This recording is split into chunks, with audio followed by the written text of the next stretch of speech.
नमस्कार मित्रांनो, मी आता बारामतीजवळील पंधरे या गावामध्ये आहे आणि या पंधरेमध्ये हा वेगाने वाहणारा फ्लो तुम्हाला दिसतोय आणि याच्यामध्ये छानपैकी पोहण्याचा आनंद घेणारे अनेक तरुण तुम्हाला दिसत आहेत।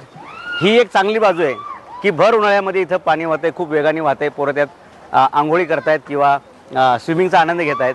पण हेच भाग्य कधी पुरंदरच्या वाट्याला येणार आहे, हेच भाग्य कधी इंदापूरच्या वाट्याला येणार आहे, हेच भाग्य दौंडच्या वाट्याला कधी येणार आहे, हेच भाग्य भोरच्या, वेल्ल्याच्या आणि मुळशीच्या वाट्याला सुद्धा आलं तर खऱ्या अर्थानं बारामतीचा विकास झाला असं मला म्हणता येईल।